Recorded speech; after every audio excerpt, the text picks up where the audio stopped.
이 공황장애라고 하는 게 우리나라 국민 10명 중에 1명은 공황장애를 앓습니다. 그중에서도 공황 발작 경험을 하는 거예요.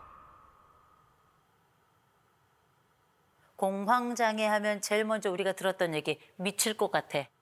숨이 안 쉬어져. 그 밖에도 심장이 막 뛰는 것 같아. 땀이 막 쩔쩔 나.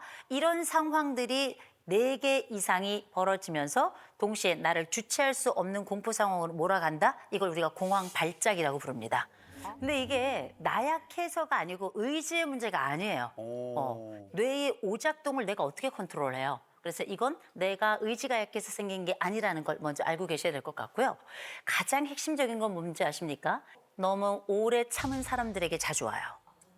이거저거 너무 오래 참고 누르고 살았던 사람들에게 이 공황이 생각보다 자주 온다라는 여러 연구들이 있습니다. 어떤 분이 계셨냐면 내가 엄마를 보살펴. 왜냐면 엄마가 치매예요. 그러셔서 집에 24시간 사람이 붙어 있어야 돼요. 근데 엄마가 잠깐 잠든 사이에 마트에 가서 장을 보는 거야. 항상 이렇게 했어요. 근데 마트에서 장을 보고 이렇게 캐시 이제 계산하는 데 가서 줄을 서 있는데 갑자기 사람이 뒤집어져서 완전히 뒤로 넘어가 버린 거예요. 본인은 왜 이 발작이 생겼는지 전혀 알지 못해요. 근데 이건 오랜 시간 돌봄 상황에서 만들어진 스트레스가 이 사람에게 압박과 영향을 미친 게 아닌가. 어디 그분인 줄 아세요? 어떤 분이 내가 가장이야. 내가 부양을 해야 돼? 난 부모님도 계셔. 그래서 일주일이 5일 중에 6일을 일을 해요. 딱 일요일 하루만 쉬는데 그렇게 압박을 받다가 이분이 아무 일이 없어요. 그냥 지하철을 타고 가는데 갑자기 숨이 안 쉬어져가지고 그냥 지하철에서 그냥 졸도를 해버린 거예요. 졸도를 해버린 거예요. 이분이 도대체 왜 이런 갑작스러운 공황이 발생했을까 봤더니 이 가장으로서의 스트레스가 너무 큰 거예요. 내 가족을 부양해야 되는 이 스트레스가 너무 커서 너무나 건강했던 사람들이 예상치 못한 사고와 같은 이 상황이 정서적으로 발생하고 정신적으로 발생하는 거기 때문에 이걸 막을 도리가 없습니다. 또 이 공황장애에 또 취약한 사람들이 있습니다. 어떤 사람들? 완벽주의자들. 강박적으로 완벽을 추구하는 사람들은 불안도가 훨씬 더 높습니다. 그래서 이런 분들에게는 공황장애가 더 많이 발생할 가능성이 높아요. 그러니 내가 좀 완벽을 추구해? 그렇다면 여러분이 가지고 있는 스트레스나 이런 것에도 훨씬 더 취약하다는 걸 아셔야 되고 우리의 공황장애를 조금 더 우리와 가깝게 할 수 있다는 걸 기억하셨으면 좋겠습니다. 공황장애가 가지고 있는 큰 2가지 축이 있는데요. 하나가 뭐냐면 공황 발작이에요. 실제 증상이 나타나는 거. 또 하나가 예기 불안이에요. 앞으로 이게 또 일어날까 봐 이곳에 못 가. 나는 그래서 지하철을 못 타, 버스를 못 타. 그래서 어떻게 단순히 그냥 공황으로 끝나는 게 아니고요. 다른 공포들하고도 또 연결이 돼요. 이를테면 광장공포, 폐쇄공포, 사회공포, 또 뭐 여러 고소공포, 일종의 대인공포까지 이어지는 2차 트라우마로 이어집니다. 이게 쉬운 일이 아니라는 거죠. 자, 그러면 지금부터 우리가 혹시 내가 공황장애는 아닐까? 지나가는 것일지도 모르겠지만 공황장애는 아닐까? 이런 생각을 해본 적이 있으실 텐데 그래서 체크리스트를 한번 준비해봤습니다. 자, 첫 번째. 네. 이유 없이 10분 안에 미칠 것 같은 공포를 경험한 적이 있다. 10분 안에. 아, 네, 그렇습니다. 네. 자, 두 번째. 자, 심장이 터질 것 같고 막 숨이 안 쉬어지고 죽을 것 같다는 느낌이 한꺼번에 확 몰려온 적이 있다. 아. 그럼 접어보시고. 네. 자, 근데 세 번째. 어? 응급실에 갔는데 네. 몸은 다 정상입니다. 자, 네 번째. 네. 같은 공포가 올까봐 특정 장소를 피해 다닌다. 아, 자, 5번째예요. 카페인 음주 후 증상이 폭발하는 경우가 있다. 네. 자, 이 중에서 자, 이제 손가락을 꼽으셨는데 네네. 꽤 많이 꼽은 분들도 계세요. 있으시네요. 보세요. 제일 먼저 나 하나 꼽았다. 하나. 그렇죠. 이분들은 그냥 스트레스예요. 아우, 다행이다. 스트레스야. 어쩐지 요새 스트레스가 많어. 나는 두 개 했다. 이분들은 조금 관심 있게 지켜보셔야 돼요. 이제 일종의 경고 단계라고 보시면 될 것 같아요. 자, 나는 3개 이상이다. 3개 이상. 꽤 계세요. 조금 있으세요. 좀 있으시네. 아까 저분도 있으세요. 이분들은 공황장애가 의심이 되는 겁니다. 의심이 돼요? 자, 마지막이에요. 난 5개 이상이다. 오, 5개 좀 진짜? 있으시네. 지금 병원으로 가셔야 돼요. 언제 내게 공황이 올지 모르는 상황이거든요. 다음번에 이런 경험이 또 오거든 반드시 병원을 한번 꼭 찾아가셨으면 좋겠어요.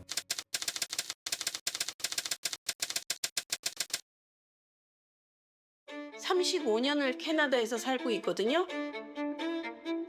남편은 남한테 너무 관대하시고 so 나이스 천사표. 내가 얘기하면 무조건 노예요. 음식점도 내가 반찬을 잘해서 한다 그러면 그것도 안 된다. 네가 벌어봤자 자기 버는 거에 10분의 1도 안 된다는 거지. 우리 아들한테 엄마가 이혼할 수도 있겠어. 했더니 엄마 원하는 대로 해. 어차피 사람은 안 변해. 정신적으로 이제 공황이 3번 쓰러지고 오고 이러니까 제가 너무 그런 거에 지쳤어요. 이제는 먹고 싶은 걸 먹고 내가 하고 싶은 걸 하고 싶고.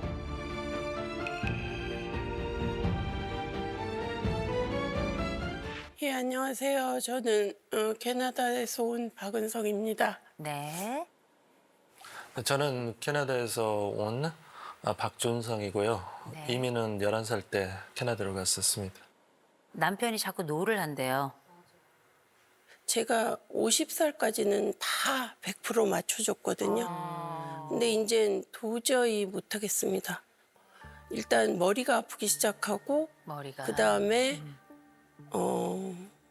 숨이 안 쉬어지고 숨이 안 쉬어지고요. 밤에 잘 때 가위 눌리고 그다음에 가슴이 중간이 너무너무 아파요. 그러면 남편이 도대체 어떤 노를 한 거고 왜 그 안 된다는 얘기를 남편이 하셨을까요? 지금은 버릇인 것 같아요. 아, 원래 스타일이. 그러니까 듣지도 않고 노하고 다른 사람이 똑같은 내용을 얘기하면 1.2초 만에 예스합니다. 우리 남편은 행사용하고 저한테 하는 말하고 조금 다릅니다. 외부 사람들에게 보여지는 남편과 나와 함께 살고 있고 나를 대하는 남편의 이런 매너나 태도가 다르다. 이 말씀이신가요? 네, 제가 여러 번 얘기를 나는 당신이 울타리가 되어준 적이 한 번도 없고 학교 미팅을 가면 별명이 예스맨입니다. 병원에서도 닥터박은 예스맨이고 자기가 원하는 건 다 들어준다 그럽니다. 집에서만 노하는 거네. 30분 동안 외국 환자가 와서 저에 대해서 욕하고 자기가 닥터박하고 나도 다 때린다 그러고 발로 차고 유리창문 쾅쾅거리고 거기서 30분을 그러고 돌아다녔거든요. 그런데 저한테 오더니 경찰 부르지 말래요.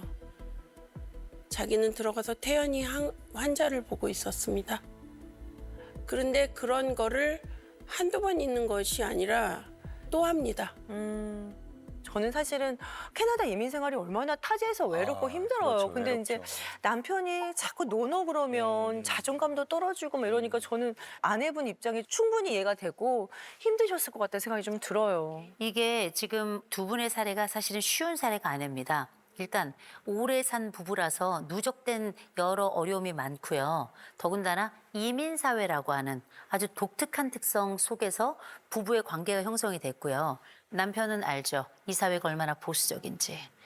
아내도 살아가면서 이 보수적인 벽에 툭툭 걸리는데 그 가장 걸렸던 벽이 남편이었던 거죠. 그죠? 근데 지금 병원에서 매니저를 하고 계세요. 매니저를 하고 계신데 그 일도 혹시 남편이 당신 와서 일해 이렇게 딱 얘기를 해서 시작하게 된 걸까요? 네. 우리 남편은 자기가 하고자 하는 일에 대해서 자기가 원하는 걸 꼭 성취를 합니다.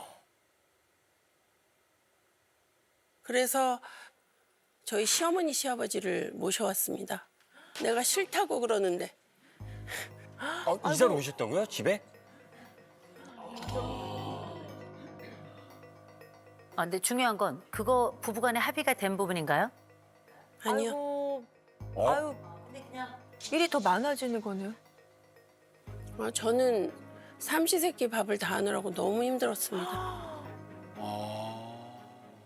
아니, 저는 이미 고인이 되신 아버님을 욕되게 하고 싶은 마음은 없고요. 만약에 제가 그분을 먼저 봤으면 결혼 안 했을 겁니다. 아버님이 어떠셨길래요? 그러니까 제가 임신 6개월에 앉아서 무릎 꿇고 얘기를 듣는데 말을 하다가 질문을 하면 다시 원점으로 돌아가십니다. 그래서 저 6시간 동안 무릎 꿇고 앉아 있은 적 있습니다.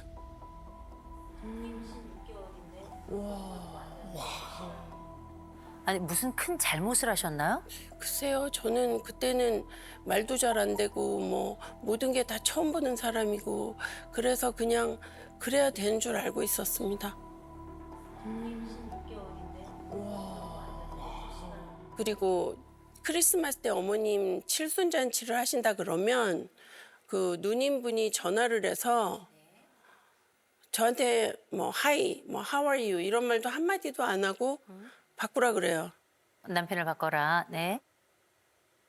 그러고서 자기들끼리 얘기하고 밥은 제가 50명분 합니다. 50명이요? 어떻게? 아니 그거는 아니 근데 일에 그 인원이 많고 적고를 떠나서 일방적 통보가 진행된다는 게 핵심인 거잖아요. 네. 제가 일단 아내의 이야기를 이제 좀 들어봤고요. 이제 남편 이야기를 조금 더 함께 해보도록 할게요. 이렇게 계속 지켜보고 있는데요. 일단 그 진상 환자 사건은 어떻게 된 거예요? 여러 가지 이유가 있겠지만 예약 제도 바꾸다 보니까 이제 예약도 잘 안 되고 그러면 와가지고 이제 불평을 하기 시작해요. 근데 불평을 저한테 하는 것보다도 와이프의 앞에 있는 매니저한테 다 하잖아요.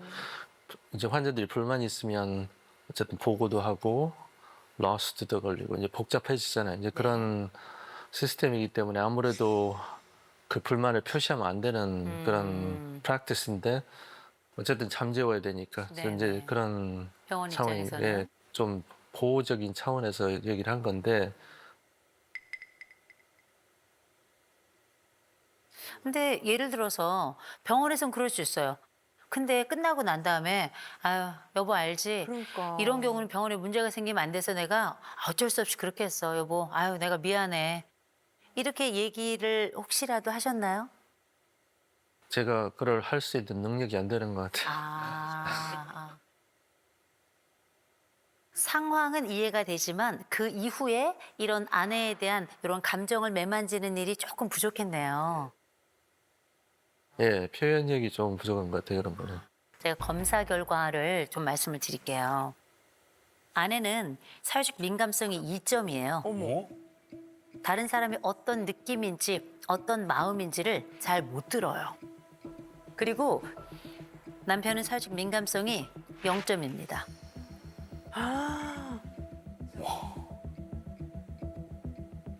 이 두 분이 같이 사는 게 기적이에요. 와 대단하시다.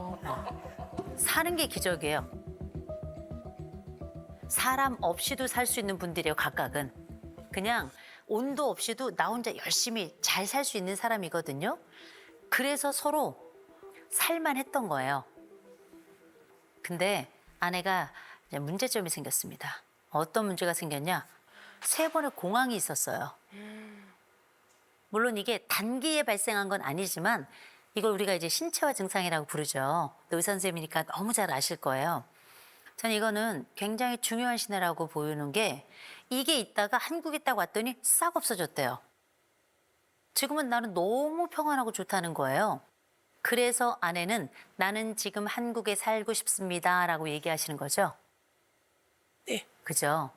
그러면 남편은 한국에 살고 싶지 않다는 얘기인가요?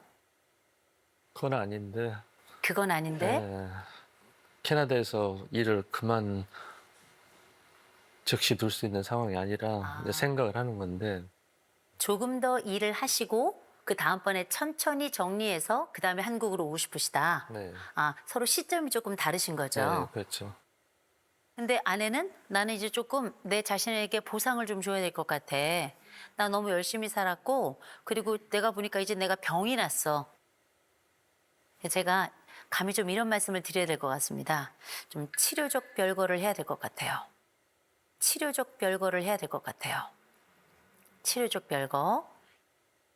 그쪽에서 정리를 하는 것도 쉬운 일은 아니고 바로 한국에 오기는 어려우실 거예요. 단계적으로 한꺼번에 알 수 없으니 단계적으로 갔으면 좋겠는데 근데 제가 좀 남편에게 여쭤볼게요. 아내가 지금 병원 매니저하고 있는데 다른 사람으로 대체가 가능한가요? 어느 정도 가능합니다. 어느 정도는 가능하다. 그래서 아내가 일단은 그 일을 좀 쉬는 게 어떨까? 병원 매니저 따로 좀 구해 보시고 그러면 두 분 사이 안 보는 시간들이 좀 생기죠. 그 시간 동안에 아내는 한국과 캐나다를 왔다 갔다 하시면서 내 호흡을 숨을 들숨을 했다 날숨을 했다 이렇게 한번 지내보셨으면 좋겠어요. 가능할까요? 네. 예라고 대답하셨어요. 병원 매니저 구하실 거고요. 아내가 한국에 왔다 갔다 하는 거 괜찮으시대요. 이 남자에겐 굉장히 큰 결정이에요. 그거 뭔지 아십니까? 내가 11살 때 혼자 컸던 것처럼 나 또 혼자 해낼 수 있어 얘기하는 거예요. 그래서 말씀드립니다. 또 아내에게 이렇게 허락해 주셔서 고맙습니다. 고맙습니다. 또 한 가지 아내가 얘기했던 것 중에 하나가 뭐냐면 난 존중받지 못했다. 그 진상 환자 또 내가 이 병원이 지속적으로 여기까지 올 때까지 기여한 바가 있는데 나는 존중받지 못하는 것 같다. 아내에게 사과를 하지만 다시 반복된다. 아, 이 끊임없이 말씀입니다. 똑같은 일을 끊임없이. 그러니까 교수님한테 말씀드리듯이 이렇게 얘기를 되게 잘합니다. 그럼 한참 제가 그 28년 속았습니다. 나 이제 이해됐어.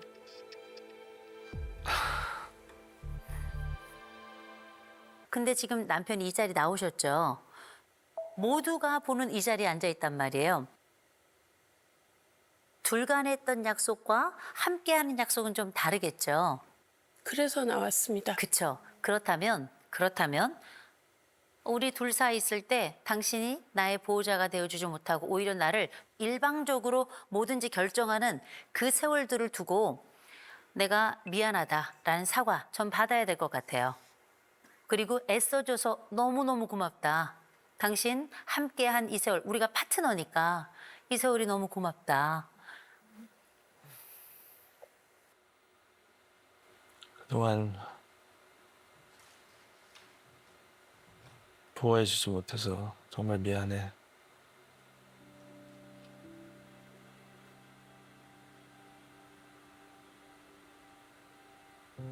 너무 그동안 너무 고생했고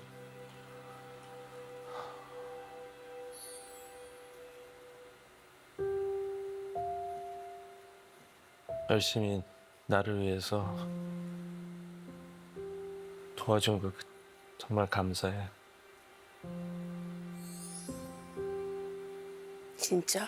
응.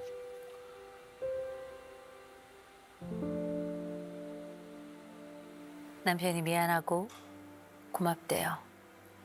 미안하다는 그 마음 받으시겠어요? 한 며칠 지나봐야 할 것 같은데요. 그렇죠. 맞아요. 며칠 지나봐야 할 거예요. 저도 그렇게 생각해요. 두 분이 서로 왔다 갔다 하면서 요새 롱디 연애라 그러죠.